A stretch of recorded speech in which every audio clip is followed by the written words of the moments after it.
You know what's pretty big for the NHL?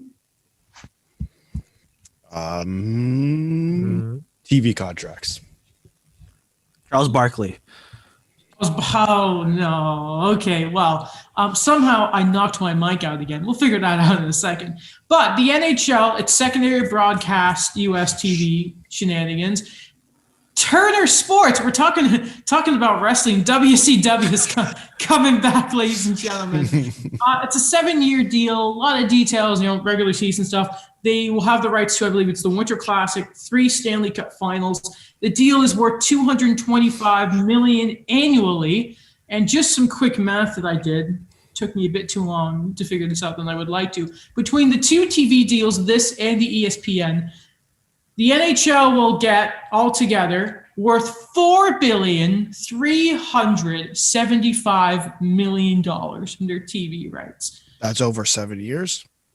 Yes. Yeah, not bad. That is very much not bad. But you know what the funny part about all of this is? It's a really big contract. Yet the cap still won't go up. Yeah. That's a separate conversation. I just want to put that out there. Yeah. Well, it's still, though, a massive win for the NHL. Oh, yeah. Mm-hmm. You know how we say the NHL should, they always follow the lead of the NBA, and we kind of view that as a negative thing? In this case, it's not a negative thing. In this case, it's probably one of the best things they could have done to grow the game in the US. And we know how much Gary Bettman loves to do that. Mm-hmm. We're going to see like 4 additional American teams by the end of this deal. No. Yeah. Arizona may end up in Houston by then, but I think before we talk about like a lot of the other positives of this, it was, I forgot, I think it was Pierre LeBrun or Darren Dreger who tweeted about it, where you have to think about NBC did its best to kind of hold on to this, and just they said, everything goes out to all the workers that were there for NBC Sports. And I guess it's the reality of when these things happen and the contracts expire. Yeah, it's true. See, there was some graphic and talking about like the deal or something. And one company had like, okay, so here are like the promotional pictures. I think it was NBC. And it was Ovechkin and Oilers captain Andrew Ference. And everyone was ripping it. But do you know what? I think the article I have up here is from Greg Wyshynski. You gotta love that kind of stuff. It ends a pretty long relationship with NBC too. And I mean, you kind of saw it coming that with NBC sort of shutting down a lot of sports networks, that it was going to go somewhere.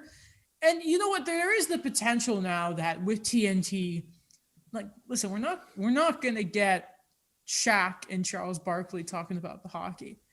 You might get Charles Barkley. I don't want that. Why? I really don't. Because he's done stuff before, hasn't he? They've just brought him on to like, he was on sport. I'm pretty sure he was on the NHL network. There's a video of him and Kyprios. I know a lot of people like that stuff, but like, listen, I like character, but at the same time, I don't like gibberish just being thrown around. Wait, so you didn't like Shawn? Yeah. Sorry, go ahead. Go ahead. You didn't like Shawn Michaels commenting on the HBK line?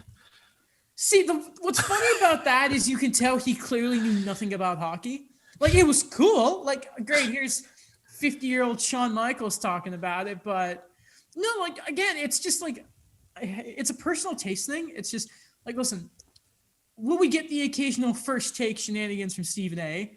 I mean, yeah, like, I still don't think it's going to be taken seriously by a lot of them at first. No. But, like, I just don't want Charles Barkley – just like, he doesn't know half of like the depth guys in the NBA. Do we really want him coming in hockey? Do we really think he knows who Patrice Bergeron is? No, but he also has like triple the fans of most any NHL guy on that in those networks. It's just it's just growing the audience. I'm not saying put him on every single night. And like, I don't think that's a good idea either. Like, you're right. He clearly knows, he doesn't know enough about hockey, like not even close to be on every night. But I think if they try to recreate that panel in a way that fits hockey, and I was thinking about it last night, I look at Kevin Bieksa and I say, wow, if you get 4 Kevin BXs and put them on a panel, that would be great. Yeah. It'd be Like- like special, yeah, like special spots where they'll have like a funny thing or he'll talk about it or something, but I don't know, more of like a meshing kind of thing where it's just what you talked about with like the following there, where there's some substance or semblance of that spreading towards, I guess, the hockey side of things. That's all I want is like have your personality, but keep the integrity of the game, please. That's all I want. Again, like I don't watch a lot of ESPN. Maybe it's because like obviously the sports I watch are all on Sportsnet and then Sky for F1. I And just I mean, it's not like golf commentators are the most like, oh, and then here's the shenanigan. It's just did you have let's the not Buffalo get too Sabres guy for golf?